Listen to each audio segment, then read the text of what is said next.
तस्मै श्रीगुरवे नमः। ॐ गुरवे सर्वलोकानां भिषजे भवरोगिणां निधये सर्वविद्यानां दक्षिणामूर्तये नमः। ॐ गुरुदेवो महादेवो गुरुदेवः सदाशिवः गुरुदैवात् परं नास्ति तस्मै श्रीगुरवे नमः। वक्रतुण्डमहाकाय सूर्यकोटिसमप्रभा निर्विघ्नं कुरु मे देव सर्वकार्येषु सर्वदा। या कुन्देन्दुतुषारहारधवला या शुभ्रवस्त्रावृता या वीणावरदण्डमण्डितकरा या श्वेतपद्मासना या ब्रह्माच्युतशङ्करप्रभृतिभिः देवैः सदा पूजिता सा मां पातु सरस्वती भगवती निःशेषजाड्यापः।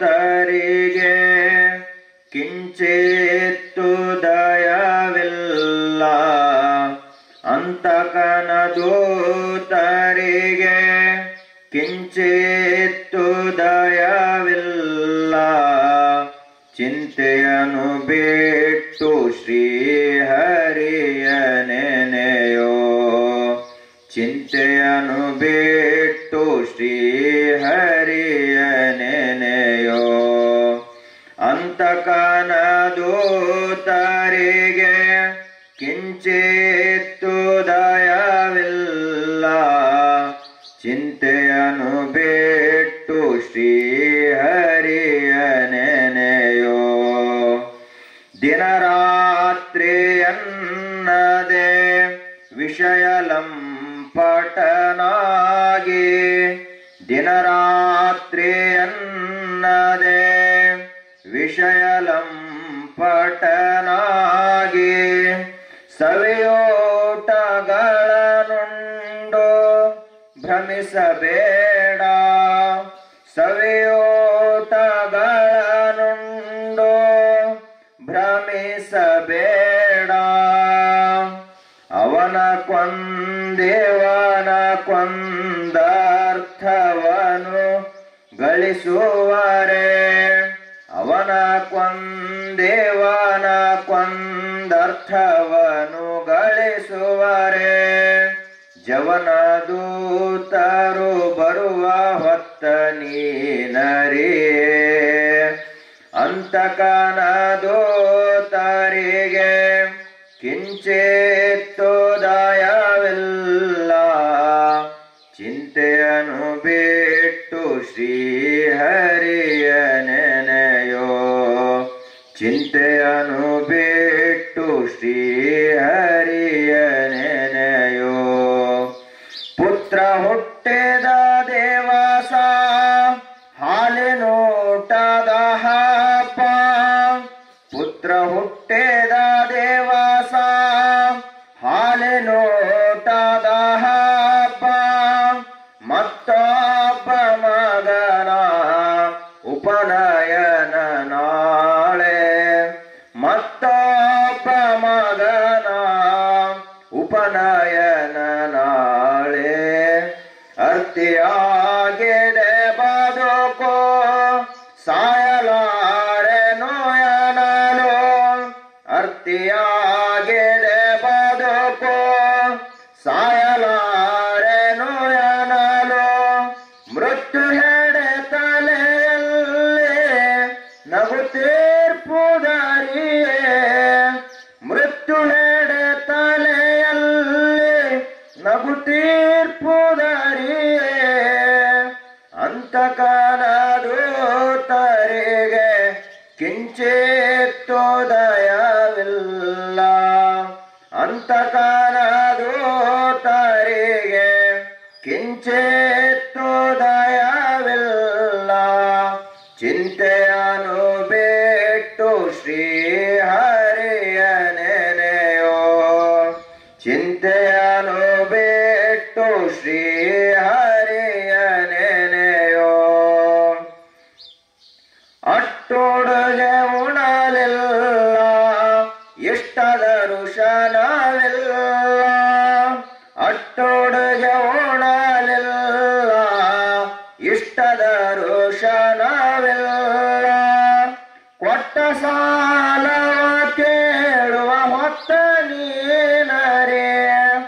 ಕೊಟ್ಟ ಸಾಲದ ಕೇಳುವ ಹೊತ್ತ ನೀನರೇ ಕಟ್ಟಲೆ ತುಂಬಿದ ಮೇಲೆ ಕ್ಷಣ ಮಾತ್ರ ಇರಲಿಲ್ಲ. ಅಷ್ಟರೊಳು ಪುರಂದರ ವಿಠಲನು ಮನವೇ ಅಷ್ಟರೊಳು ಪುರಂದರ ವಿಠಲನನು ಮನವೇ ಅಂತಕಾನ ದೂತರಿಗೆ ಕಿಂಚಿತ್ತು ದಯವಿಲ್ಲ. ಚಿಂತೆಯನ್ನು ಬಿಟ್ಟು ಶ್ರೀಹರಿಯ ನೆನೆಯೋ ಚಿಂತೆಯನ್ನು ಬಿಟ್ಟು ಶ್ರೀಹರಿಯ ನೆನೆಯೋ ಶ್ರೀಹರಿಯ ನೆನೆಯೋ.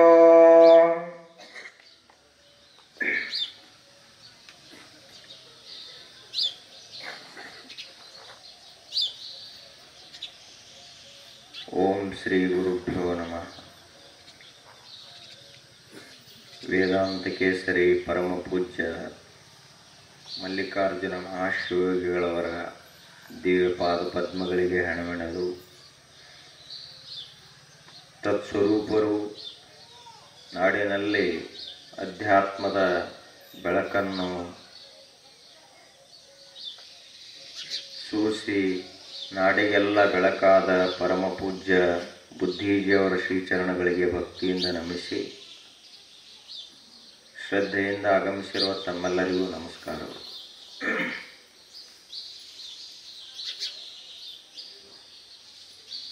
ನಾವು ಜೀವನದಲ್ಲಿ ಗಳಿಸಬೇಕಾದಂತಹ 4 ಅಂಶಗಳು.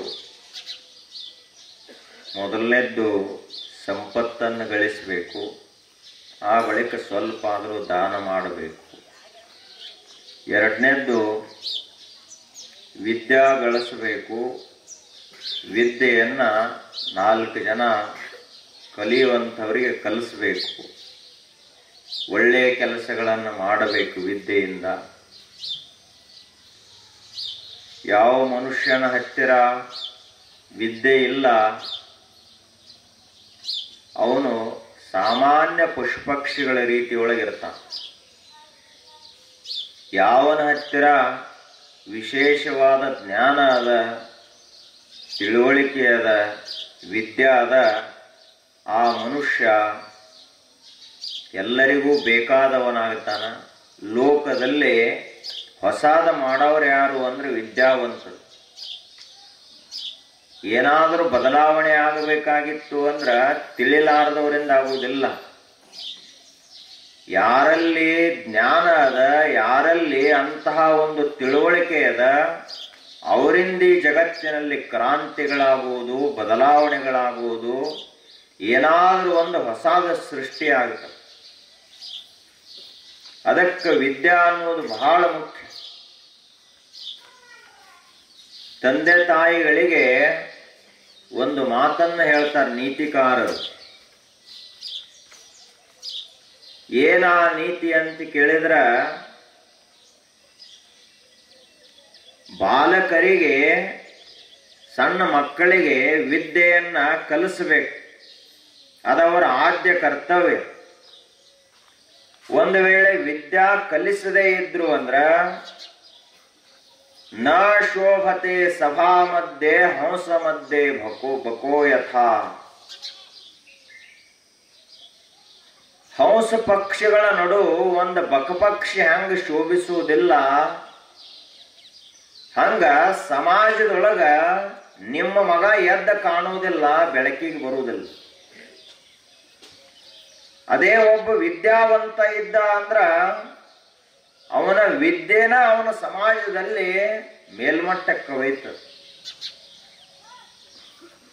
ಯಾವ ಕಾರಣಕ್ಕೂ ಮಕ್ಕಳನ್ನ ಶಾಲೆ ಬಿಡಿಸಬಾರದು.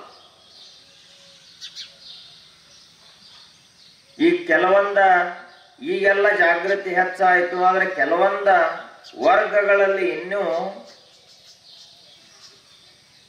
ಅವರು ಇಟ್ಟಂಗಿಗೂ ಬಟ್ಟಿ ಮಾಡ್ಲಕ್ ಹೋಗ್ತಾರಂತ ಇವರು ಮಕ್ಕಳನ್ನ ಕರ್ಕೊಂಡು ಹೋಗಿ ಬಿಡ್ತಾರೆ.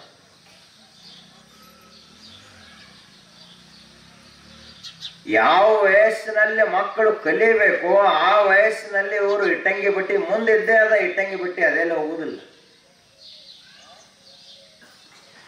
ಮುಂದ ಕಬ್ಬಿನ ತೋಡ್ನಿ ಇದ್ದೇ ಅದ ಅದೆಲ್ಲ ಹೋಗುದಿಲ್ಲ. ಆದ್ರ ಕಲಿಯುವ ವಯಸ್ಸಿನಲ್ಲಿ ಮಕ್ಕಳನ್ನು ಕಲಿಸ್ಬೇಕು ಸರಿಯಾಗಿ.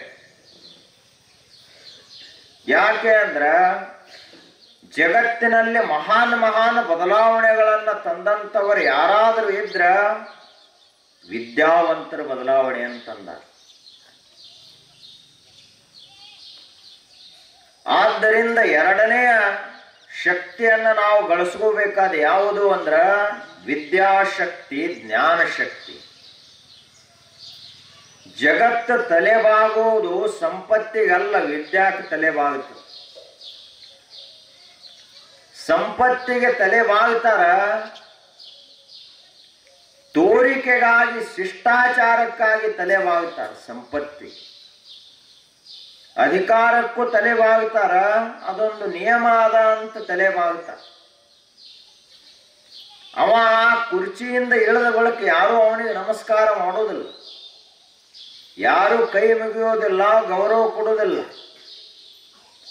ಆದ್ರ ವಿದ್ಯಾ ಅನ್ನುವಂಥದ್ದು ಎಲ್ಲಿಯವರೆಗೆ ಇವನ ಕಡೆಗೆ ಇರ್ತದನೋ ಅಲ್ಲಿಯವರೆಗೆ ಇವನಿಗೆ ಜಗತ್ತಿನಲ್ಲಿ ಗೌರವ ಇದ್ದೇ ಇರ್ತದೆ. ವಿದ್ಯಾ ಎದಕ್ಕೆ ಪಡೆಯುವುದು ಅಂದ್ರ ಬರೀ ಓದಿ ಮನೆಯಲ್ಲಿ ಕೂಡಿರುವುದಕ್ಕಾಗಿ ಎಲ್ಲ, ಸಮಾಜದಲ್ಲಿ ಒಳ್ಳೆ ಕೆಲಸ ಮಾಡುವುದಕ್ಕಾಗಿ ವಿದ್ಯಾ ಬಳಸಬೇಕು. ಸುಕೃತಾಯ ವಿದ್ಯಾ, ಸುಕೃತ ಅಂದ್ರೆ ಒಳ್ಳೆ ಕೆಲಸ. ಒಳ್ಳೆ ಕೆಲಸ ಅಂದ್ರೆ ಯಾವ? ಬಹಳ ದೊಡ್ಡ ಒಂದು ಗುಡಿ ಕಟ್ಟಿದ ಮಾತ್ರಕ್ಕ ಅದೇ ಒಳ್ಳೆಯ ಕೆಲಸ, ಉಳಿದು ಯಾವ ಅಲ್ಲ ಅಂತಲ್ಲ.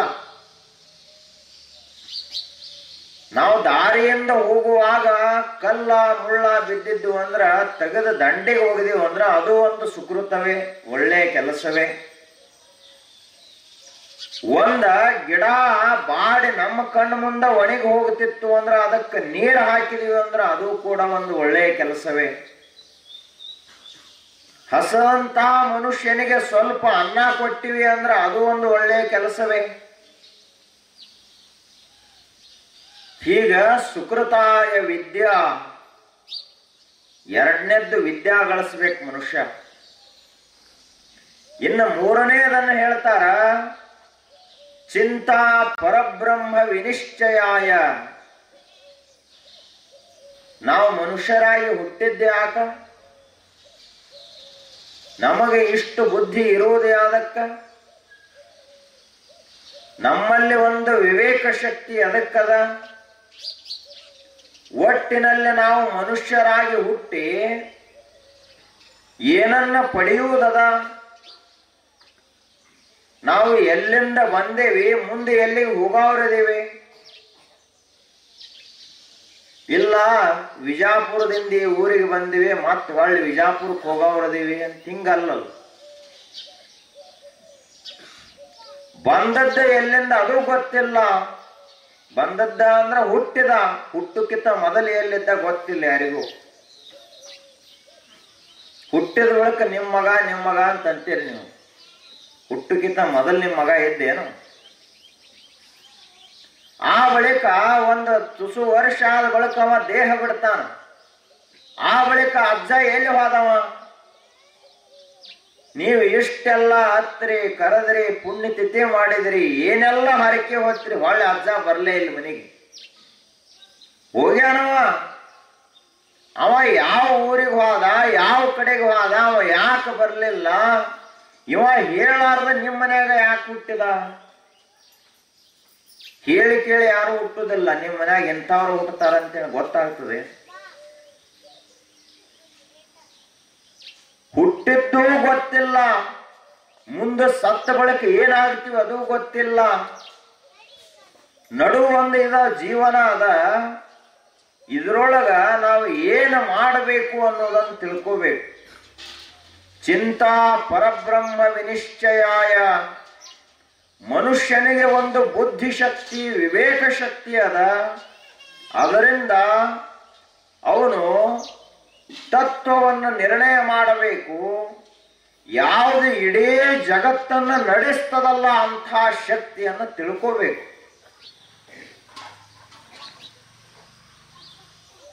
ನಮ್ಮ ಕೈಯೊಳಗ ಬರೀ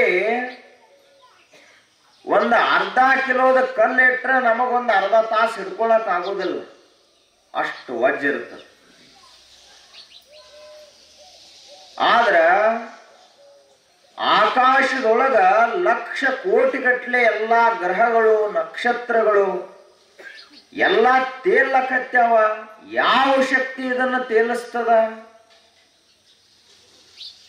ಭೂಮಿ ಅನ್ನೋದು ಒಂದು ಯಾವುದೋ ಗಟ್ಟಿ ಆಧಾರದ ಮೇಲೆ ನಿಂತಿಲ್ಲ. ಭೂಮಿ ಸದಾ ತಿರುಗುತ್ತಾದ ಆಕಾಶದೊಳಗ. ಸೂರ್ಯನೂ ತಿರುಗಲತ್ತಾನ, ಎಲ್ಲಾ ನಕ್ಷತ್ರಗಳು ತಿರುಗುತ್ತಾವು. ಹೀಗ ಇದು ಎಲ್ಲವನ್ನ ತಿರುಗಿಸುವಂತಹ ಸಂಚಾಲಿಸುವಂತಹ ಶಕ್ತಿ ಯಾವುದು? ಅದನ್ನು ಕುರಿತು ವಿಚಾರ ಮಾಡು. ಸಾಮಾನ್ಯವಾಗಿ ಏನು ಅಲ್ಲೇ ನೋಡ್ಬೇಕಂತಿಲ್ಲ. ಆಕಾಶದೊಳಗನ ನಾವು ಎಲ್ಲದೀವೋ ಅಲ್ಲೇ ಕುಂತು ನೋಡಿದ್ರು ಸಾಕು. ಇದನ್ನ ಮಾಡಿದವರು ಯಾರು ಅಂತ ವಿಚಾರ ಮಾಡಬೇಕು. ಈ ನೆಲ ಮಾಡಿದವ್ರು ಏನ್ ನಿಮ್ಮ ಮುತ್ಯ ಮಾಡಿದೋ ಅಜ್ಜ ಮಾಡಿದೋ ಏನ? ಯಾರು ನಿಮ್ಮ ಮನೆಯಲ್ಲಿ ಹಿರಿಯರು ಈ ಊರವರು ಯಾರಾದ್ರೂ ಈ ನೆಲ ಮಾಡ್ಯಾರೇನು? ಇವ್ರೇನು ಮಾಡಿದ್ರು? ಇಲ್ಲೇ ಭೂಮಿ ಮೇಲಿರುವಂತಹ ವಸ್ತುಗಳನ್ನ ತಂದ ಸ್ವಲ್ಪ ಕಾಂಕ್ರೀಟ್ ಹಾಕಿದ್ರು. ಇವರೇನು ಹುಟ್ಟುವಾಗ ಕೈಯೊಳಗ ಕಾಂಕ್ರೀಟ್ ಹಿಡ್ಕೊಂಡು ಬರ್ಲಿಲ್ಲ, ಕಲ್ಲ ಮಣ್ಣ ಹಿಡ್ಕೊಂಡು ಬರ್ಲಿಲ್ಲ. ಹೋಗುವಾಗ ಯಾರೂ ಒಂದು ಮುಟ್ಟಿಗೆಯಷ್ಟು ಇಲ್ಲಿಂದ ಒಯ್ಯುವುದಿಲ್ಲ. ಇಲ್ಲೇ ಭೂಮಿ ಮೇಲೆ ಇರುವಂತದ್ದನ್ನ ತಂದ ಇದನ್ನ ಈ ರೀತಿ ತಯಾರು ಮಾಡಿದ್ರು. ಆದ್ರ ಇದನ್ನ ತಯಾರು ಮಾಡಿದಂಥವರು ಯಾರು? ಇಲ್ಲಿಯವರೆಗೂ ಒಬ್ಬರಿಗೂ ಕೂಡ ಬಯಲಿನೊಳಗಿಂದ ವಸ್ತು ತಯಾರು ಮಾಡ್ಲಕ್ಕಾಗಿಲ್ಲ. ಒಂದು ಧೂಳಿ ಕಣದಷ್ಟು ಕೂಡ ಬಯಲಿನೊಳಗಿಂದ ಅವರಿಗೆ ತಯಾರು ಮಾಡ್ಲಕ್ಕಾಗಿಲ್ಲ. ಇಷ್ಟೆಲ್ಲ ವಿಜ್ಞಾನ ಮುಂದುವರೆದದ, ಇಷ್ಟೆಲ್ಲ ತಂತ್ರಜ್ಞಾನ ಮುಂದುವರೆದದ. ಆದ್ರೂ ಕೂಡ ಬಯಲಿನೊಳಗಿಂದ ಒಂದು ಧೂಳಿ ಕಣದಷ್ಟು ತಯಾರು ಮಾಡ್ಲಕ್ಕಾಗಿಲ್ಲ ಅಂದ್ರ ನಾವು ಹೆಂಗದೀವಿ? ನಾವ ಶ್ರೇಷ್ಠ ಅಂತ ಹೇಳ್ತೀವಿ ನಾವು. ಆದ್ರ ಇದನ್ನ ಎಲ್ಲಾ ತಯಾರು ಮಾಡಿದಂಥ ಒಂದು ಅದ್ವಿತೀಯವಾದ ಶಕ್ತಿ ಅದ. ಅದಕ್ಕ ದೇವರು ಅಂತ ಕರೀತಾರೆ. ದೇವರು ಇಲ್ಲ ಅಂತ ತಿಳ್ಕೋಬಾರದು. ದೇವರಂದ್ರೆ ಏನ್ ನಾವು ತಿಳ್ಕೊಂಡಂಗ ಕೈಯಾಗ ಒಂದು ಗದ, ಒಂದು ಕತ್ತಿ, ಒಂದು ಕುದುರೆ, ಒಂದು ಯಾವುದೋ ಪ್ರಾಣಿ ಮೇಲೆ ಕುಂತವ ದೇವರ ಅಂತ ಹಿಂಗಲ್ಲ. ದೇವರು ಅಂದ್ರ ಅದೊಂದು ಅದ್ವಿತೀಯವಾದ, ಅಗೋಚರವಾದ, ಅಸಾಮಾನ್ಯವಾದ ಸಾಮರ್ಥ್ಯ, ಅಸಾಮಾನ್ಯವಾದ ಶಕ್ತಿ. ಅದಕ್ಕ ಈ ತಲೆಯಿಂದ, ಈ ಬುದ್ಧಿಯಿಂದ ಬರೀ ಪ್ರಪಂಚದ ಕುರಿತನ ವಿಚಾರ ಮಾಡಬಾರದು.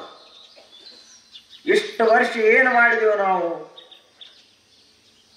ಏನು ಮಾತಾಡಿದೀವಿ? ಏನು ತಿಳ್ಕೊಂಡಿವಿ? ಏನು ವಿಚಾರ ಮಾಡಿದೀವಿ? ಅದನ್ನ ನೋಡಿದ್ರ ಎಲ್ಲರೂ ಸಾಮಾನ್ಯವಾಗಿ ಒಂದು ಮನೆ ಕಟ್ಟುವುದು ಕುರಿತಾಗಿ ವಿಚಾರ ಮಾಡಿದ್ರು. 4 ಮಂದಿಯನ್ನು ಹೆಂಗ ನಾವು ಜೋಪಾನ ಮಾಡಬೇಕು ಅಂತ ವಿಚಾರ ಮಾಡಿದ್ರು. ಆ ಬಳಿಕ ಊರೊಳಗೆ ಹೆಂಗಿರಬೇಕು ಅದನ್ನಷ್ಟು ಕಲಿತರು. ಹೊಲ ಮನೆ ಹೆಂಗ ಮಾಡಬೇಕು ಅದನ್ನು ಸ್ವಲ್ಪ ಕಲಿತರು. ಇದನ್ನ ಬಿಟ್ಟು ಇವರು ತಮ್ಮ ಬುದ್ಧಿಯನ್ನ ಹೆಚ್ಚಿಗೆ ಉಪಯೋಗ ಮಾಡಲಿಲ್ಲ, ಹೆಚ್ಚಿಗೆ ತಿಳ್ಕೊಳಕ ಪ್ರಯತ್ನ ಮಾಡಲಿಲ್ಲ. ಆದ್ದರಿಂದ ಏನಾಯಿತು ಅಂತ ಕೇಳಿದರ ಆದ್ರ ತುಂಬಿಕೊಳ್ಳ ಇಲ್ಲ, ಬರೀ ಖಾಲಿಯಾಗಿನ ಹೋಗಿಬಿಟ್ಟಿತು. ನಮ್ಮ ಜೀವನ ಹೆಂಗದ? ಹಿಂಗಾಗ್ಯದ ನಮ್ಮ ಜೀವನ. ಏನು ನಿಶ್ಚಿತ ಇಲ್ಲ. ಆದ್ರೂ ಕೂಡ ಇಷ್ಟ ಮನುಷ್ಯ ಬಡದಾಡ್ತಾನ ಪ್ರಪಂಚಕ್ಕಾಗಿ. ಯಾರಿಗಾದ್ರೂ ಗೊತ್ತದೇನು ಇವತ್ತ ನಾ ಸಾಯ್ತಾನ? ಯಾರಿಗೂ ಗೊತ್ತಿಲ್ಲ. ಸಾಯಬಹುದು. ಇವತ್ತು ಸಂಜೆ ಒಳಗ ಯಾರಾದ್ರೂ ಸಾಯಬಹುದು, ಸಾಯ್ತಾರ. ಆಯುಷ್ಯದ ನಿಶ್ಚಿತತೆ ಇಲ್ಲ. ಇವತ್ತ ನಮ್ಮ ಅಂತಿಮ ದಿವಸ ಅಂತ ನಮಗ್ ಗೊತ್ತಿಲ್ಲ. ಆದರೂ ಕೂಡ ಎಷ್ಟು ಬಡದಾಡ್ತೀವಿ ಪ್ರಪಂಚಕ್ಕಾಗಿ. ಅರ್ಧ ಜಗತ್ತನ್ನ ಗೆದ್ದಂಥ ಅಲೆಕ್ಸಾಂಡರ ತಾನು ದೇಹ ಬಿಡುವಾಗ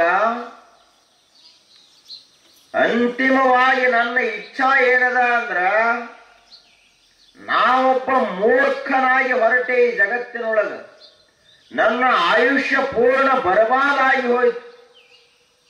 ಅದಕ್ಕೆ ಮುಂದೆ ಬರುವಂಥ ಜನಾಂಗಾದರೂ ಇದನ್ನು ನೋಡಿ ತಿಳ್ಕೊಳ್ಳಿ, ನನ್ನ ಏನ ಶವದ ಪೆಟ್ಟಿಗೆ ಇರ್ತದ ಕೈಯನ್ನು ಹಿಂಗ ಹೊರಗಿಡ್ರಿ ಅಂತ ಹೇಳಿದವ.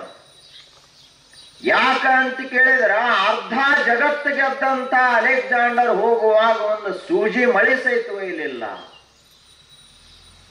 ಅಂದ ಬಳಿಕ ಊರಾಗ ಒಂದು ಅರ್ಧ ಗುಂಟೆ ಹೊಲ ಇಲ್ಲಿ ಒಂದು, ಇವ ಎಷ್ಟು ವಯದಾನ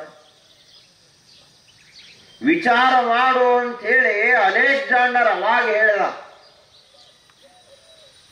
ಅವೇನ ಒಂದು ಊರಿನ ರಾಜ ಇರಲಿಲ್ಲ, ಇಡೀ ಅರ್ಧ ಜಗತ್ತನ್ನೇ ಗೆದ್ದಿದ್ದ. ಆದ್ರ ನಮಗ ವಿವೇಕ ಅನ್ನುವಂಥದ್ದು, ತಿಳುವಳಿಕೆ ಅದು ಬರಬೇಕು ಅನಿಸ್ತೀವಿ.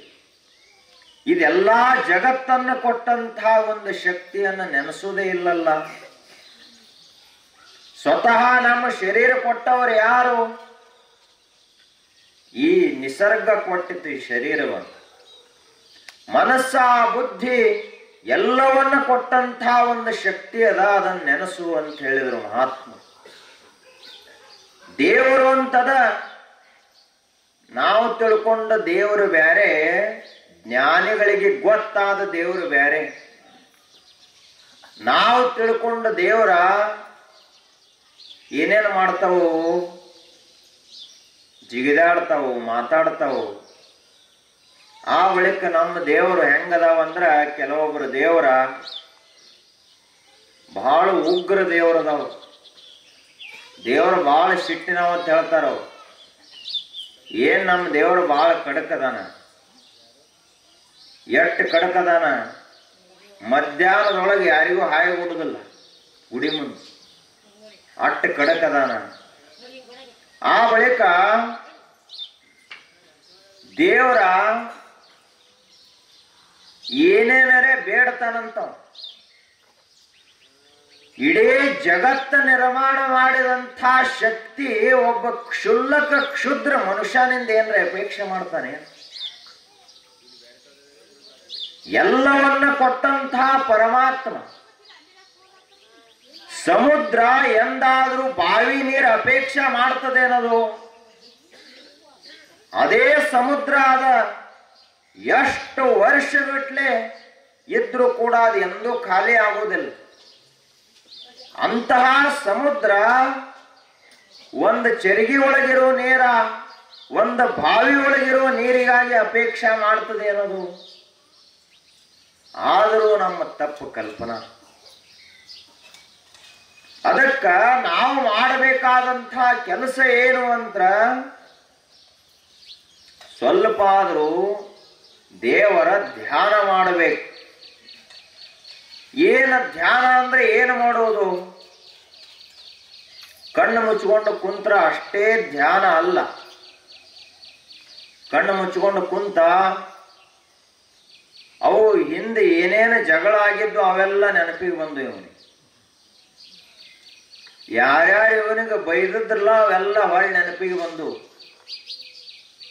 ಆ ಬಳಿಕ ಯಾರ್ಯಾರ್ದ ಸಾಲ ಕೊಡಬೇಕಾಗ್ಯದ ಅದು ನೆನಪಿಗೆ ಬಂತು. ಮುಂದ ನಾಳೆ ಏನೇನು ಕೆಲಸ ಮಾಡಬೇಕಾಗ್ಯದ ಅದು ನೆನಪಿಗೆ ಬಂತು. ಇನ್ನು 10 ವರ್ಷದ ನಂತರ ಏನು ಮಾಡಬೇಕಾಗ್ಯದ ಅದೆಲ್ಲ ಪ್ಲಾನ್ ಹಾಕಿದ. ಇದೆಲ್ಲ ಯಾವಾಗ ನಡೀತು? ಧ್ಯಾನ ಕುಂತಾಗ ನಡೀತು. ಇದಕ್ಕೆ ಧ್ಯಾನ ಅನ್ನೋದೆಲ್ಲ ನಿಜವಾದ ಧ್ಯಾನ ಯಾವುದು ಅಂದ್ರ, ಮನಸ್ಸಿನಲ್ಲಿ ಯಾವುದೇ ವಿಚಾರಗಳು, ಭಾವನೆಗಳು, ಸಂಕಲ್ಪಗಳು ಏನೂ ಇರಲಾರದಂಗ ಅವ ಕುಂತ ಅಂದ್ರ ಅದಕ್ಕೆ ನಿಜವಾದ ಧ್ಯಾನ ಅಂತ ಕರೀತಾರೆ. ಹಂಗ ನಾವು ಯಾವಾಗ ಕೂಡಲ ಕಲಿತೀವಿ ಅವಾಗ ನಮಗೇನಾಗ್ತದಂದ್ರ, ನಮ್ಮ ಸುತ್ತಮುತ್ತಲೇ ಇರುವಂತಹ ಒಂದು ದೇವ ತತ್ವ, ಒಂದು ಅದ್ವಿತೀಯವಾದ ಅಗೋಚರವಾದ ಶಕ್ತಿ ನಮಗೆ ಅರಿವಿಗೆ ಬರ್ತದೆ. ನಾವು ಯಾವಾಗಲೂ ಪ್ರಪಂಚದ ಗದ್ದಲದೊಳಗೆ ಬಿದ್ದಿರುವುದರಿಂದ ಏಕಾಂತದೊಳಗೆ ಕೂಡಿರಬೇಕು ಅಂತ ಗೊತ್ತೇ ಇಲ್ಲ ನಮಗೆ. ಕೆಲವೊಬ್ಬರಿಗೆ ಯಾರೂ ಇರ್ಲಾರದಲ್ಲಿ ಹೋಗಿ ಸುಮ್ಮ ತಣ್ಣಗೆ ಕುಂಡ್ರಿ ಅಂತ ಹೇಳಿದ್ರ ಏನ್ರಿ ನಮಗ ಸಮಾಧಾನ ಆಗಲಿಲ್ಲ ಅಂತ ಹೇಳ್ತಾರ. ಯಾಕಂದ್ರೆ ಇವರಿಗೆ ಯಾವಾಗಲೂ 4 ಜನ ಮಾತಾಡೋರು ಬೇಕು, ಯಾವಾಗಲೂ ಗದ್ದಲ ಬೇಕು. ಇಬ್ಬರು ಗೆಳತಿಯರಿದ್ರ, ಭಾರಿ ಗೆಳೆತನ ಅಂದ್ರೆ ಹಾಗೆ ಇರ್ತದ. ಅವರಿಬ್ಬರು ಇದ್ರು. ಒಂದು ಸಾರಿ ಒಬ್ಬ ಗೆಳತಿ ಮೀನಾ ಮಾರುವವಳು, ಮೀನುಗಾರ. ಇನ್ನೊಬ್ಬಾಕಿ ಮಲ್ಲಿಗೆ ಹೂ ಮಾರುವ ಹೂಗಾರ. ಗೆಳೆತನಕ್ಕೇನು ಸಂಬಂಧ ಅದ? ಇಬ್ಬರು ಗೆಳತಿಯರಿದ್ರು. ಒಂದು ದಿನ ಏನಾಯ್ತು ಅಂದ್ರ ಸ್ವಲ್ಪ ಕತ್ತಲಾಯ್ತು. ಮೀನುಗಾರ್ತಿಯ ಮನೆ ಇನ್ನು ಮುಂದಿತ್ತು, ಬಹಳ ದೂರ ಇತ್ತು. ಕತ್ತಲಾದ ಬಳಿಕ ಆ ಹೂ ಮಾರುವಕ್ಕೆ ಹೇಳಿದ್ಲು, ಇವತ್ತ ನಮ್ಮ ಮನೆಯಲ್ಲೇ ವಸತಿ ಮಾಡು, ನಾಳೆ ಮುಂಜಾನೆ ಎದ್ದು ಹೋದ್ರ ಆಯ್ತು ಅಂತ ಹೇಳಿದ್ಲು. ಆಯ್ತು, ಈಕೆ ಆಯ್ತು ಹೂ ಅಂತಂದ ಅವ್ರ ಮನೆಯಲ್ಲೇ ಉಳಿದ್ಲು. ಮನೆ ತುಂಬ ಏನ್ ಮಾಡ್ತಿದ್ರ ಅವರು? ಹೂ ಮಾರವರು. ಎಲ್ಲಾ ಪ್ರಕಾರದ ಹೂ ಇದ್ದು, ಸುವಾಸನೆ ಇತ್ತು. ಆ ಬಳಿಕ ರಾತ್ರಿ ಆಯ್ತು, ಇನ್ನ ಊಟ ಆಯ್ತು, ಊಟ ಆದೊಳಗೆ ಮಲ್ಕೋಬೇಕು. ಹೂ ಮಾರುವ ಆಕೆ ದಿನ ಅದ್ರ ವಾಸ ಕುಡಿದು ಆಕೆ ರೂಢಿನ ಇತ್ತು, ಆಕೆ ಮಲ್ಕೊಂಡ್ಬಿಟ್ಲು. ಈ ಮೀನಾ ಮಾರುವಾಕಿದ್ಲಲ್ಲ, ನಿದ್ದೆ ಹತ್ಲಿಲ್ಲ ಆಕೆ. ಯಾಕ ವಿಚಾರ ಮಾಡಿದ್ಲು, ಈ ಹೂ ಯಾಕೋ ಸರಿ ಇಲ್ಲ ಅಂತಂದ್ಲ ಹೂವಿನ ವಾಸ. ಅವಾಗ ಬಾಳೋ ತಕ ರಾತ್ರಿ 12 ಆತ್, ನಿದ್ರಿನ ಹತ್ಲಿಲ್ಲ. ಆಕೆ ವಿಚಾರ ಮಾಡಿದ್ಲು, ಆ ಏನ್ ಮೀನಾ ಮಾರಿದ್ದು ಖಾಲಿ ಬುಟ್ಟಿತ್ಲ, ಅದಕ್ಕ ಒಂದು ತುಸು ನೀರು ಹೊಡೆದ ಬುಟ್ಟಿ ಮಗ್ಲು ಇಟ್ಕೊಂಡು ಮಕ್ಕೊಂಡ್ಲು. 5 ನಿಮಿಷದಾಗ ನಿದ್ದೆ.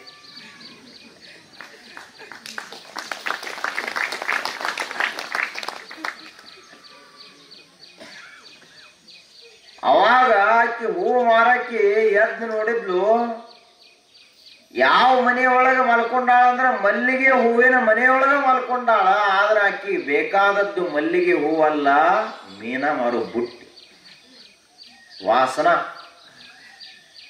ಹಂಗ ನಮಗೆ ಏಕಾಂತದೊಳಗೆ ಕೂಡ್ರಪ್ಪ, ಸ್ವಲ್ಪ ಧ್ಯಾನ ಮಾಡು, ಎಷ್ಟು ಅವಸರ ಅಂತ ಹೇಳಿದ್ರ, ಇಲ್ರಿ ಗುರುಗಳ ನಮಗ್ ಬಾಳ ಕೆಲಸ ರೀ, ಎಷ್ಟು ಜವಾಬ್ದಾರಿ ಅದ ನಮ್ಮ ಮ್ಯಾಲ, ಎಷ್ಟು ಕೆಲಸ ಅದ.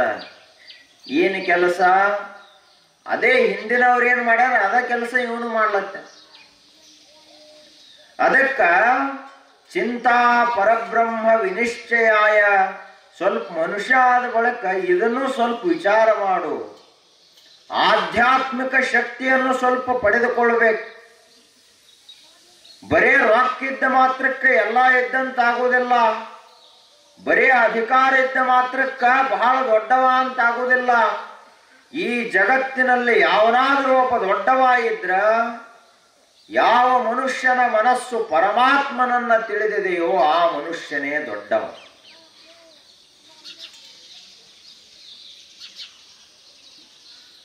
ಇತಿಹಾಸದೊಳಗ ಇದೇ ನಮ್ಮ ದೇಶದೊಳಗ ಬಹಳ ಧರ್ಮಾತ್ಮರಾದಂತಹ ಜನ ಆಗಿ ಹೋದ್ರು. ಒಬ್ಬ ರಾಜ ಜಾನುಶ್ರುತಿ ಮಹಾರಾಜ ಅಂತಿದ್ದ ವೇದ ಕಾಲದಲ್ಲಿ. ರಾಜ ಮಹಾರಾಜರು ಅಂದ್ರೆ ಬಹಳ ಧರ್ಮಾತ್ಮರಿದ್ರು ಅವರು. ಅಧಿಕಾರ ಎದಕ್ ಕೊಟ್ಟಿರ್ತಾರೆ? ಜನ ಸೇವಾ ಮಾಡ್ಲಿ, ಎಲ್ಲ ಜನರಿಗೆ ಒಳ್ಳೇದು ಮಾಡ್ಲಿ, ಜಗತ್ತಿಗೆ ಕಲ್ಯಾಣ ಮಾಡ್ಲಿ ಅಂತ ಅಧಿಕಾರ ಕೊಟ್ಟಿರ್ತಾರೆ. ಆ ಕುರ್ಚಿ ಮೇಲೆ ಕುಂತಿವ್ರು ಬರೀ ತಮ್ಮ ಪ್ರಪಂಚನ ನೋಡ್ಕೊಳಕ್ ಹತ್ರು ಅಂದ್ರ ಅವ್ರಿಗೆ ಹೆಂಗ ರಾಜ ಅಂತ ಕರಿಬೇಕು? ಆದ್ರೆ ಜಾನುಶ್ರುತಿ ಮಹಾರಾಜ ಹಂಗಿರ್ಲಿಲ್ಲ. ಅವನಿಗೆ ಪ್ರಜೆಗಳು ಅಂದ್ರೆ ತನ್ನ ಮಕ್ಕಳಂತೆ ನೋಡ್ತಿದ್ದವ.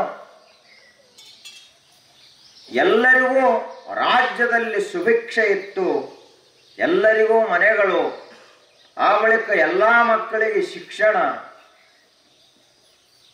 ಅಲ್ಲಿಂದ ಯಾರಿಗೂ ಅನ್ನದ ಕೊರತೆ ಇಲ್ಲ, ನೀರಿನ ಕೊರತೆ ಇಲ್ಲ, ಎಲ್ಲಾ ರೀತಿಯಾದ ವ್ಯವಸ್ಥೆ ಇತ್ತು. ಅಷ್ಟು ಸಮೃದ್ಧವಾಗಿ ಇಟ್ಟಿದ್ದ ರಾಜ್ಯವನ್ನು ಯಾರಾದ್ರೂ ಏನಾದ್ರೂ ಬೇಕು ಅಂತ ಕೇಳಿದ್ರೆ ಅದನ್ನು ಕೊಡುವಂಥ ಉದಾರ ಹೃದಯ ಇದ್ದ ಜಾನುಶ್ರುತಿ ಮಹಾರಾಜ. ಆ ಬಳಿಕ ಹೀಗೇ ಸಮಯ ಹೋಗ್ತಾ ಇತ್ತು. ಒಂದು ದಿನ ಮಹಾರಾಜ ಅರಮನೆ ಒಳಗೆ ಕುಂತಿದ್ದ. ಎರಡು ಹಂಸ ಪಕ್ಷಿಗಳು ಆ ರಾಜಧಾನಿಯಿಂದ ಹೊರಟಿದ್ದವು ಆಕಾಶ ಮಾರ್ಗವಾಗಿ. ಹಂಸ ಪಕ್ಷಿಗಳೆರಡು ಮಾತಾಡಿಕೊಂಡು, ಒಂದು ಹಂಸ ಪಕ್ಷಿ ಹೇಳಿತು, ಇದು ಸಾಮಾನ್ಯ ಪುಣ್ಯದ ಅರಮನೆ ಅಲ್ಲಿದು, ಸಾಮಾನ್ಯ ಧರ್ಮದ ಪ್ರಭಾವ ಈ ಅರಮನೆಯೊಳಗಿಲ್ಲ. ಸ್ವಲ್ಪ ಹೆಚ್ಚು ಕಡಿಮೆಯಾಗಿ ಇನ್ನೊಂದು ಸ್ವಲ್ಪ ಅರಮನೆ ಸಮೀಪ ನೀ ವಾದ ಅಂದ್ರೆ ಸುಟ್ಟು ಹೋಗ್ತಿ, ಅಷ್ಟು ಶಕ್ತಿ ಅರಮನೆಯಲ್ಲಿ ಅದ. ಯಾಕಂದ್ರೆ ಇಲ್ಲೊಬ್ಬ ಜಾನುಶ್ರುತಿ ಮಹಾರಾಜ ಅಂತ ಧರ್ಮಾತ್ಮ ಬದುಕ್ತಾನೆ. ಇಲ್ಲಿ ಅವನ ಪುಣ್ಯದ ಪ್ರಭಾವ ಅದ, ಪುಣ್ಯದ ಬೆಳಕಾದ ಈ ಅರಮನೆಯೊಳಗ. ಅದಕ್ಕೆ ಸಮೀಪ ಹೋಗ್ಲಾಕ ಹೋಗಬೇಡ ಅಂತ ಒಂದು ಹಂಸ ಪಕ್ಷಿ ಹೇಳಿ. ಆ ಬಳಿಕ ಮಗ್ಗಲದಲ್ಲೇ ಇದ್ದ ಇನ್ನೊಂದು ಹಂಸ ಪಕ್ಷಿ ಅದಕ್ಕೆ ಹೊಳ್ಳಿ ಹೇಳಿತು, ನಿನಗ ಸರಿಯಾಗಿ ಗೊತ್ತಿಲ್ಲ, ಜಾನುಶ್ರುತಿ ಯಾವ ಲೆಕ್ಕಕ್ಕೂ ಇಲ್ಲ ಅಂತ ಹೇಳ್ತದ. ಯಾಕೆ ಅಂತ ಕೇಳಿದ್ರ, ಇದೇ ರಾಜ್ಯದೊಳಗ ಇನ್ನೊಬ್ಬ ಮಹಾತ್ಮ ಅದಾನ, ಅವನ ಪುಣ್ಯದ ಮುಂದ ಅವನ ಜ್ಞಾನದ ಮುಂದ ಜಾನುಶ್ರುತಿ ಒಂದು ಹುಲ್ಲು ಕಡ್ಡೆನೂ ಆಗುವುದಿಲ್ಲ ಅಂತ ಹೇಳ್ತದ. ಯಾಕೆ ಅಂದ್ರ ಅವ ಮಹಾತ್ಮ ಅದಾನ, ಬಹಳ ದೊಡ್ಡವದಾನ, ಅವನ ಮುಂದೆ ಇವಂದೇನು ಅಂತ ಹೇಳ್ತದ. ಜಾನುಶ್ರುತಿ ಮಹಾರಾಜನಿಗೆ ಪಕ್ಷಿಗಳ ಭಾಷಾ ಬರ್ತಿತ್ತು. ಅದನ್ನ ಕೇಳಿದ ಬಳಿಕ ಮಹಾರಾಜ ಅನಿಸ್ತು, ಈ ರಾಜ್ಯದೊಳಗೆ ನನ್ನಷ್ಟು ದಾನ ಮಾಡೋರು ಯಾರಿಲ್ಲ ಅಂತ ನಾ ತಿಳ್ಕೊಂಡಿದ್ನಿ. ಆದ್ರ ನನಕ್ಕಿಂತಲೂ ಒಬ್ಬ ಧರ್ಮಾತ್ಮ ಅದಾನಲ್ಲ,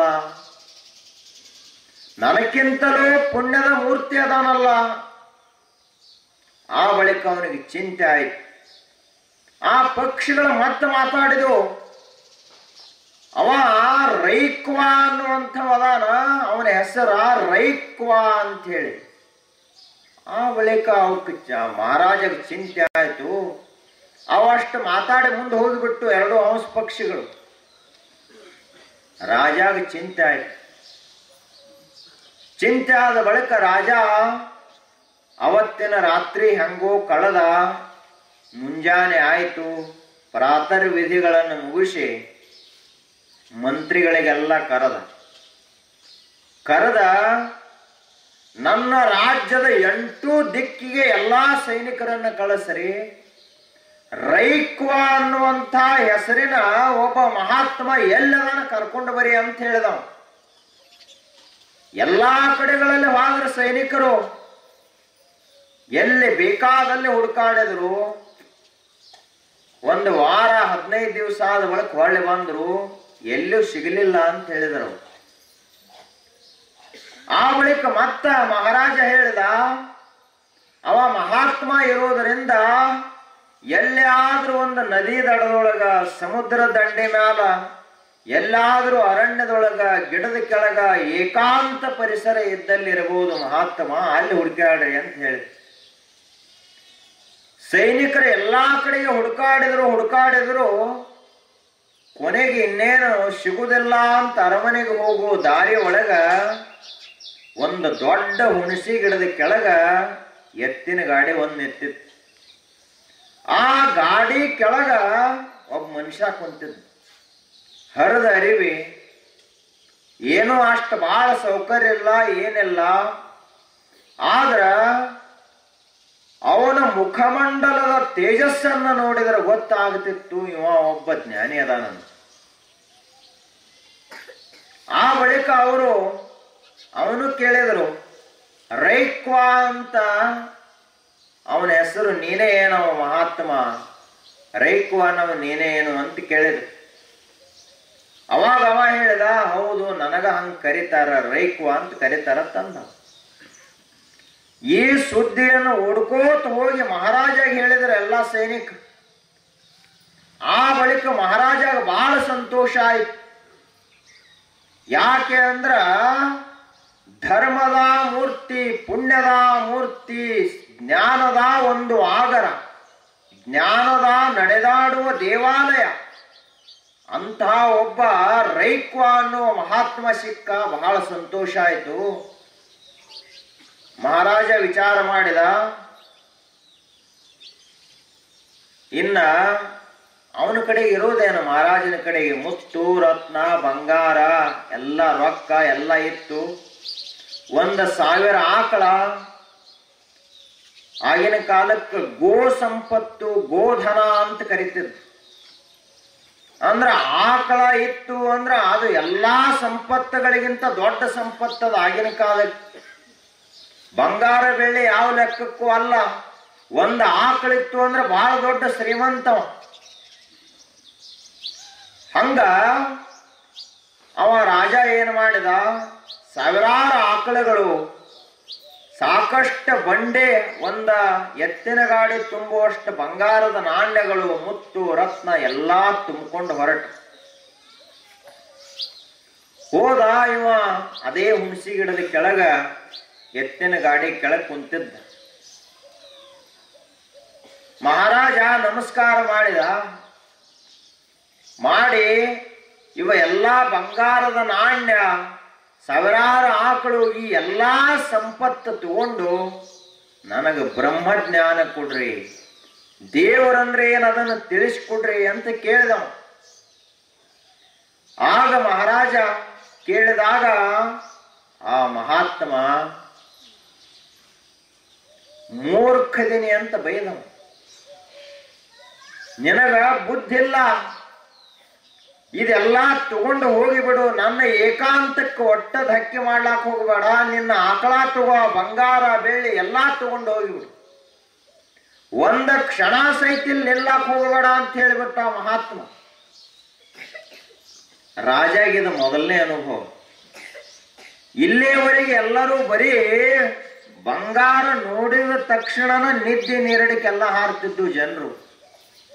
ಆದ್ರೆ ಇವ ಒಬ್ಬ ಇಂಥವ ಭೇಟಿಯಾದ, ಈ ಸಂಪತ್ತನ್ನ ಕಡೆಗಣ್ಣಿನಿಂದ ಸಹಿತ ನೋಡ್ಲಿಲ್ಲ.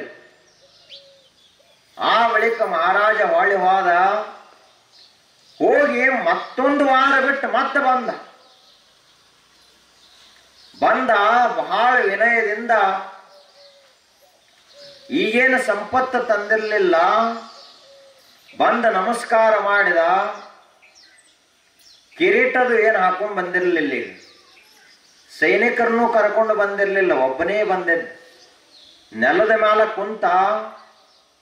ಕುಂತ ನನಗ ಬ್ರಹ್ಮ ವಿದ್ಯೆಯನ್ನು ಕೊಡ್ರಿ, ಯಾವ ಜ್ಞಾನವೊಂದನ್ನು ಪಡೆದ್ರ ಇಡೀ ಜಗತ್ತನ್ನೇ ತಿಳ್ಕೊಂಡಂಗಾಗ್ತದ ಅಂಥ ಜ್ಞಾನವನ್ನು ಕೊಡ್ರಿ ಅಂತ ಕೇಳಿದ. ಆಗ ಆ ಮಹಾತ್ಮ ಒಂದು ಮಾತನ್ನು ಹೇಳಿದ, ಮಹಾರಾಜ, ನೀನು ಇಲ್ಲಿಯವರೆಗೆ ಏನು ಪ್ರಯತ್ನ ಮಾಡಿದಲ್ಲ ಅದು ವ್ಯರ್ಥ ಪ್ರಯತ್ನ ಇತ್ತು. ನ ಕರ್ಮಣ ನ ಪ್ರಜೆಯ ಧನೇನ ತ್ಯಾಗೇನ ಏಕೇನ ಅಮೃತತ್ವ ಮಾನಶು. ನೀನೇನು ಸಾವಿರಾರು ಆಕಳ ಕೊಟ್ಟು ಬ್ರಹ್ಮಜ್ಞಾನ ಪಡಿಬೇಕಂತ ಬಂದಲ್ಲ, ಅದರಿಂದ ಬ್ರಹ್ಮಜ್ಞಾನ ಬರುವುದಿಲ್ಲ. ನ ಕರ್ಮಣ, ದಾನ ಧರ್ಮ ಮಾಡುವುದರಿಂದ ಬ್ರಹ್ಮಜ್ಞಾನ ಆಗುವುದಿಲ್ಲ. ಧನೇನ, ನೀನು 1 ಎತ್ತಿನ ಗಾಡಿ ತುಂಬುವಷ್ಟು ಏನು ಬಂಗಾರದ ನಾಣ್ಯ ತಂದೆಲ್ಲ, ಅದರಿಂದ ಬ್ರಹ್ಮಜ್ಞಾನ ಖರೀದಿ ಮಾಡಬೇಕಂತ ಮಾಡಿದ್ ನೀನು. ರೊಕ್ಕದಿಂದ ಭೂಮಿ ಖರೀದಿ ಮಾಡಬಹುದು, ರೊಕ್ಕದಿಂದ ದೊಡ್ಡ ದೊಡ್ಡ ಅರಮನೆಗಳನ್ನು ಕಟ್ಟಬಹುದು, ರೊಕ್ಕದಿಂದ ಅಧಿಕಾರ ಪಡೆಯಬಹುದು, ರೊಕ್ಕದಿಂದ ಸ್ಥಾನಮಾನಗಳನ್ನು ಪಡೆಯಬಹುದು, ಪ್ರಶಸ್ತಿ ಪದವಿ ಸನ್ಮಾನಗಳನ್ನು ಮಾಡ್ಕೋಬಹುದು. ಆದ್ರ ರೊಕ್ಕದಿಂದ ಸಂಪತ್ತಿನಿಂದ ಜ್ಞಾನವನ್ನು ಪಡಿಲಿಕ್ಕಾಗುವುದಿಲ್ಲ, ಆತ್ಮಜ್ಞಾನವನ್ನ ಅಂತ ಹೇಳಿದ್ರು. ಹಂಗಾದ್ರೆ ನಾ ಜ್ಞಾನಿ ಆಗಬೇಕಾದ್ರೆ ಏನು ಮಾಡಬೇಕು ಅಂತ ಕೇಳಿದ ಮಹಾರಾಜ. ಆ ಮಹಾತ್ಮ ಒಂದು ಮಾತು ಹೇಳಿದ, ತ್ಯಾಗೇನ ಏಕೇನ ಅಮೃತತ್ವ ಮಾನುಷು.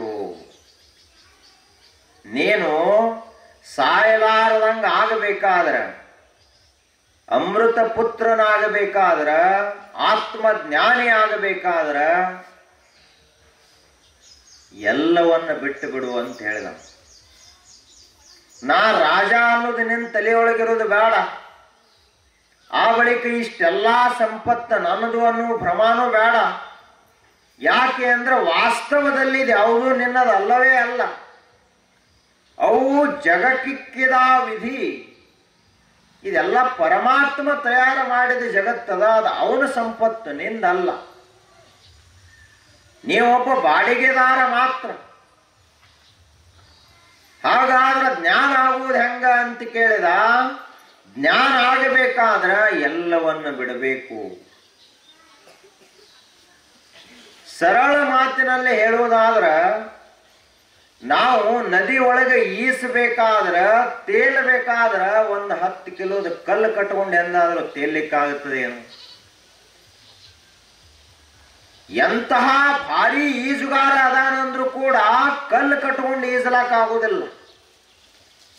ಅವ ಅನಾಯಾಸವಾಗಿ ಸಮುದ್ರ, ಅನಾಯಾಸವಾಗಿ ನದಿ ಕೆರೆಗಳನ್ನು ಈಸಬೇಕಾದ್ರ ಯಾವ ಭಾರನೂ ಇರಬಾರ್ದು, ಏನೂ ಇರಬಾರ್ದು ಅವನಿಗೆ. ಅವಾಗ ಅವ ಅನಾಯಾಸವಾಗಿ ಈಜು ಪಾರಾಗಿ ಹೋಗ್ತಾನೆ. ಹಂಗ ಮನೆಯನ್ನ ತಲೆಯಲ್ಲಿಟ್ಟುಕೊಂಡು, ಪ್ರಪಂಚವನ್ನ ಈ ತಲೆಯಲ್ಲಿಟ್ಟುಕೊಂಡು ಮತ್ತ ನಾ ದೇವರನ್ನ ತಿಳ್ಕೋತೇನೆ ಅಂದ್ರೆ ಎಂದೂ ಸಾಧ್ಯ ಇಲ್ಲ. ಹಂಗಾದ್ರೆ ಏನು ಪೂರ ಮನಿನ ಬಿಡಂತೀರೇನು? ಪೂರ ಮನಿ ಬಿಡಂತ ಹೇಳುವುದಲ್ಲ ಮಹಾತ್ಮರು. ಏನು ಮಾಡುವುದು?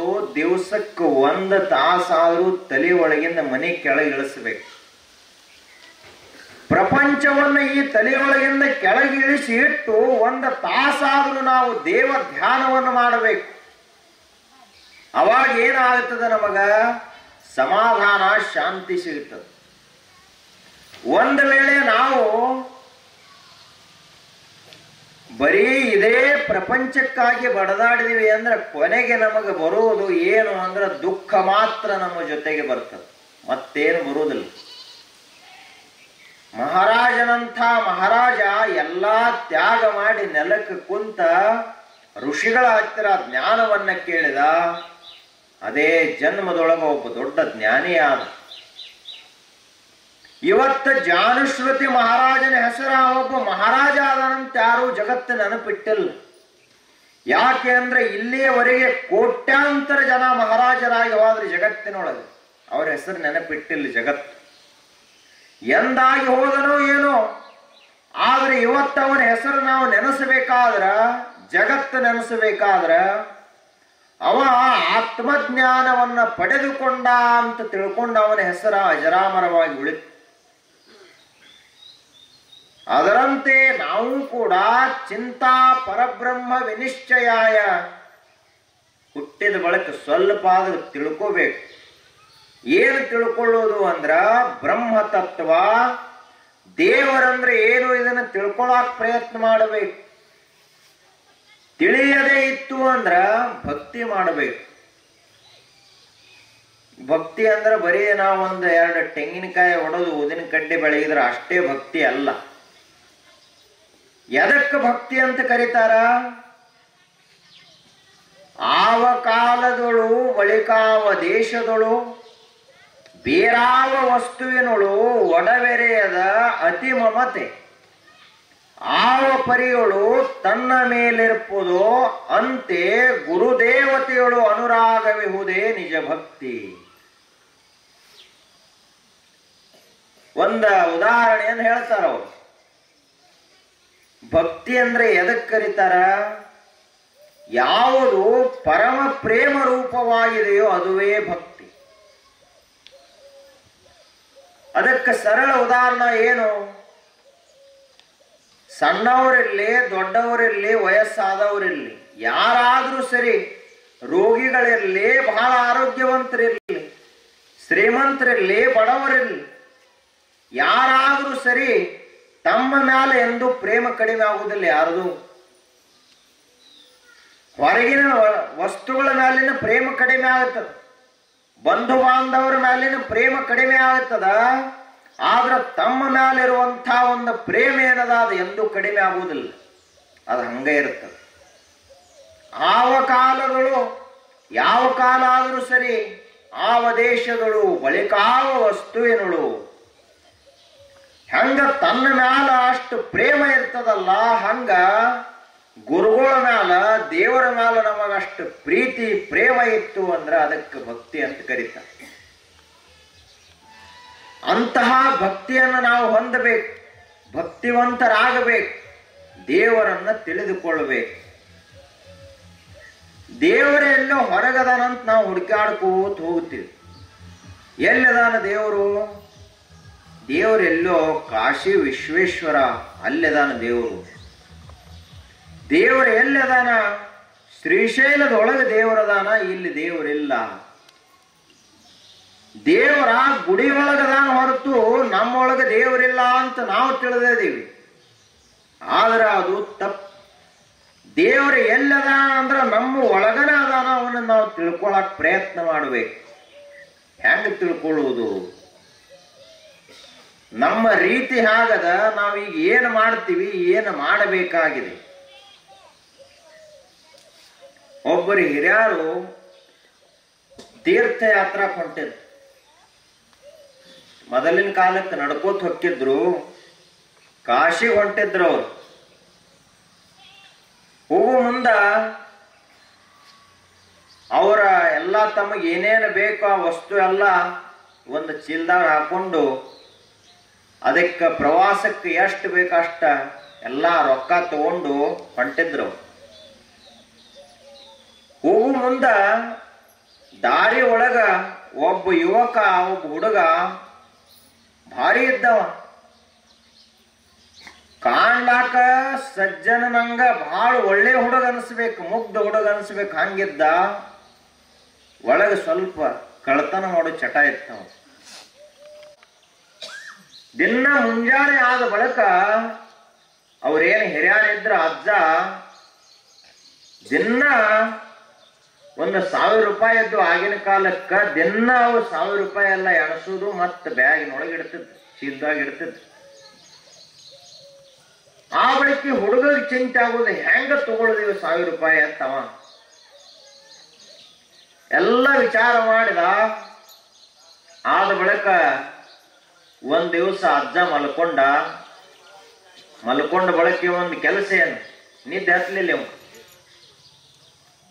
ಅವ ಅಜ್ಜ ಏನು ಚೀಲ ಇಟ್ಟಿದ್ದ, ಆ ಚೀಲದೊಳಗ ರೊಕ್ಕ ಇರಬೇಕು ಅಂತ ಚೀಲ ಎಲ್ಲ ಕಿತ್ತಾಕಿ ನೋಡಿದ, ಹುಡುಕಾಡಿದ. ರೂಪಾಯಿ ತೆಗೆದ, ಎಣಿಸಿದ, ಮತ್ತೆ ಇಟ್ಟ. ಹೆಂಗ್ ಮಾಡುದಿಲ್ಲ, ರೊಕ್ಕಾರೆ ತಗೋಬೇಕಾಗ್ಯದ. ಇವೇನು ಕಾಶಿಗೆ ಹೊಂಟಿಲ್ಲ, ಅವನು 1000 ರೂಪಾಯಿ ತಗೊಂಡು ಬೇರೆ ಕಡೆ ಹೋಗ್ಬಿಡ.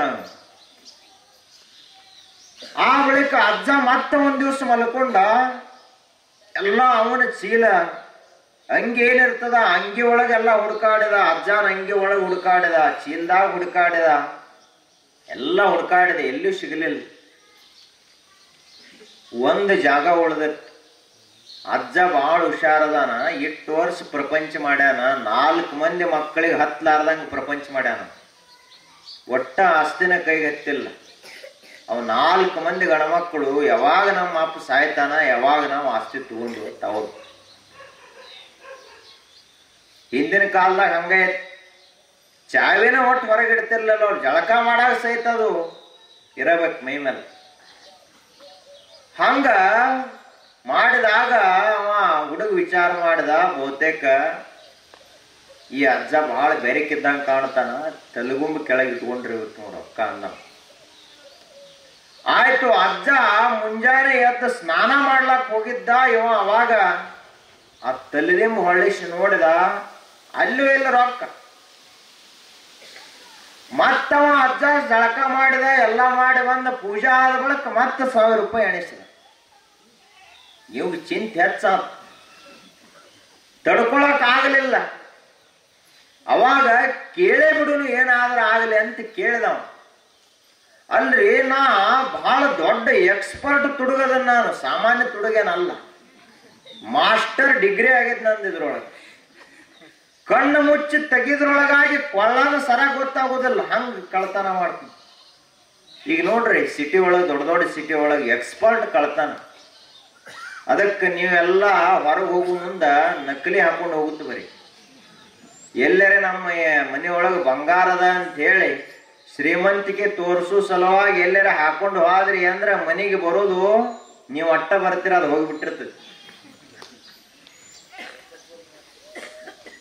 ಅವ ಅಂದ ನಾ ಇಟ್ಟ ಎಕ್ಸ್ಪರ್ಟ್ ಅದನು, ಇಷ್ಟ ಅದ್ರೊಳಗ ಪರಿಣಿತ ಅದನು, ನನಗ ಹತ್ತಲಾರ್ದಂಗ ನೀನು ಅದ್ರ ರೊಕ್ಕ ದಿನ ಎಣಿಸ್ತಿ ಅಂದ್ರೆ ನೀ ಎಷ್ಟು ಜಾಣ ಇರಬಾರ್ದಂದ. ಅವಾಗ ಅಜ್ಜ ಹೇಳ್ದ, ತಮ್ಮ ನಿನಗ ವಯಸ್ಸಿನ 25 ಅದಾವ, ನನಗೆ ಈಗ 75.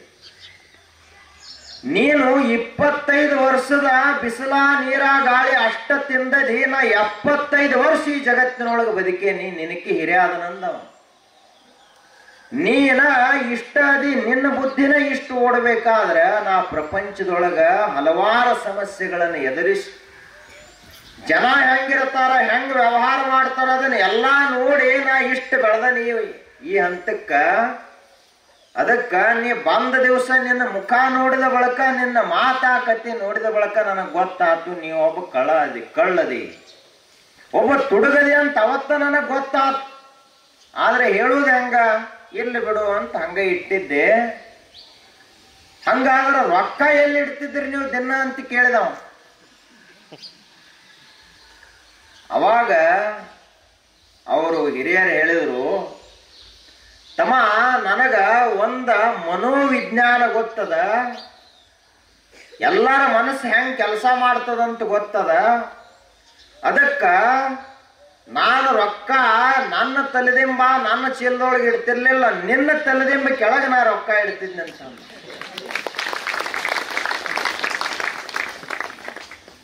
ನೀ ಏನು ಮಾಡಿದ್ರು ಹುಡುಕಾಡಿದ್ರು ನಿಂದ ಹುಡುಕಾಡುದಿಲ್ಲ, ಬರೀ ಮಂದಿದ ಹುಡುಕಾಡ್ತಿ ಹೊರತು ನಿಂದ ಹುಡುಕಾಡುದಿಲ್ಲ. ಅದಕ್ಕ ರೊಕ್ಕ ಎಲ್ಲಿಟ್ಟಿದ್ರು ಅವರು, ಅವನ ಕಳ್ಳದನಲ್ಲ, ಅವನ ತಲೆ ಕೆಳಗನ ಹುಡುಕಾಡ್ಲಿಲ್ಲ. ಎಷ್ಟು ಹುಡುಕಾಡ್ತಾನ, ಇಡೀ ಜಗತ್ತೆಲ್ಲ ಹುಡುಕಾಡ್ತಾನ, ತನ್ನ ತಲೆದಿಂಬ ಒಂದು ಬಿಟ್ಟು ಹುಡುಕಾಡ್ತಾನ. ಹಂಗ ನಾವು ದೇವರನ್ನ ಎಲ್ಲಾ ಕಡೆ ಹುಡುಕಾಡ್ತೀವಿ, ನಮ್ಮ ಒಳಗೆ ಒಂದು ಬಿಟ್ಟು ಹುಡುಕಾಡ್ತೀವಿ. ಆದ್ರ ಮಹಾತ್ಮರು ಹೇಳ್ತಾರ, ಹೊರಗಿಂದ ಎಲ್ಲಾ ಬಿಡು, ನಿನ್ನ ಒಳಗೆ ಹುಡುಕಾಡು, ಅಲ್ಲೇ ದೇವರು ಸಿಗುತ್ತಾನ ಅಂತ ಮಹಾತ್ಮರು ಹೇಳ್ತಾರ. ಆದ್ರೆ ನಾವು ದಿವಸ ಒಂದು ತಾಸು ಅರ್ಧ ತಾಸಾದ್ರೂ ಮನುಷ್ಯ ಪ್ರಾರ್ಥನಾ ಮಾಡಬೇಕು, ಧ್ಯಾನ ಮಾಡಬೇಕು, ಸ್ವಲ್ಪ ಆದ್ರೂ ಪೂಜಾ ಮಾಡೋ ಸಂಸ್ಕಾರ ಮನೆಯಲ್ಲಿ ಇರಬೇಕು. ಏನೂ ಇಲ್ಲ, ಮುಂಜಾನೆ ಎದ್ದ ತಕ್ಷಣ ಊಟ ಮಾಡ್ಲಕ್ ಕುಂತೀವಿ, ಜಳಕಾದ ಬಳಕ ಊಟ ಆತು. ಊಟ ಆದ ಬಳಕ ಎಲ್ಲಿ ಅಡಿಕೆ ಹಾಕಿದ ಬಾಯೊಳಗೆ. ಒಮ್ಮೇನು ಮುಂಜಾನೆ ಆ ಎಲೆ ಅಡಿಕೆ ಬಾಯಿಗೆ ಹಾಕಿದ, ರಾತ್ರಿ ಮಲ್ಕೊಳ್ಳೋ ಮುಂದನು ಒಂದು ಸ್ವಲ್ಪ ಹಾಕೊಂಡ ಮಕ್ಕೊಂಡ. ಹಿಂಗಾದ್ರೆ ಇವಾಗ ಎಂದಾದ್ರು ದೇವ್ರ ಬೆಟ್ಟಕ್ಕನೇನು, ಬರೇ ತಂಬಾಕು ಬೆಟ್ಟ ಆತೇವ, ದೇವರಲ್ಲ. ಆದ್ರ ನಾವು ಸಮಾಧಾನವಾಗಿ ದಿವಸದೊಳಗ ಸ್ವಲ್ಪ ಆದ್ರೂ, ಅದಕ್ಕ ಮುಂಜಾನೆ ಸಮಯ ಅಂತ ಕರೀತಾರ. ಮುಂಜಾನೆ ಸಮಯದೊಳಗ ಪರಮಾರ್ಥವನ್ನ ಮಾಡಬೇಕು, ಮುಂಜಾನೆ ಸಮಯದೊಳಗ ದೇವ ಪೂಜಾ ಮಾಡಬೇಕು. ಆದ್ರೆ ಸಿಟಿ ಒಳಗ ಒಂದು ಅನಿಷ್ಟ ಪದ್ಧತಿ. ಏನ್ ಮಾಡ್ತಾರೆ, ಮುಂಜಾನೆ ಎದ್ದ ಕೂಡ್ಲೆ, ಮುಂಜಾನೆ ಲಘು ಹೇಳುದಿಲ್ಲ ಅವರು, 7 9 10 ಕೇಳ್ತಾರ, ಎದ್ದ ಕೂಡ್ಲೆನ ಚಾ ಕುಡ್ದ ಹೇಳ್ತಾರ. ಚಾ ಕುಡಿಬೇಡ ಅಂತ ಹೇಳುವುದಿಲ್ಲ, ಯಾವಾಗ ಕುಡಿಬೇಕು ಅನ್ನೋ ಪದ್ಧತಿನೂ ಅದ.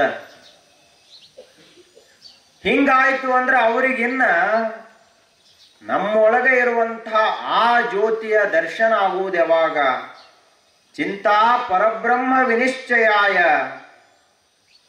ನಾವು ಎದಕ್ಕಾಗಿ ನಮ್ಮ ಬುದ್ಧಿಯನ್ನು ಬಳಸಬೇಕು ಅಂತ ಕೇಳಿದ್ರ, ಯಾವ ತತ್ವದಿಂದ ಇಡೀ ಜಗತ್ತು ನಡೆದಿದೆಯೋ ಅಂತಹ ದೇವರನ್ನ ತಿಳಿಯುವ ಸಲುವಾಗಿ ನಮ್ಮ ಬುದ್ಧಿಯನ್ನ ನಮ್ಮ ಮನಸ್ಸನ್ನು ಬಳಸಬೇಕು. ಇದು ಆಧ್ಯಾತ್ಮಿಕ ಶಕ್ತಿ. ಇದನ್ನು ನಾವು ಪಡ್ಕೋಬೇಕು. ಇದು ಮೂರನೆಯ ಶಕ್ತಿಯನ್ನ ಸಂಪಾದನೆ ಮಾಡುವುದು.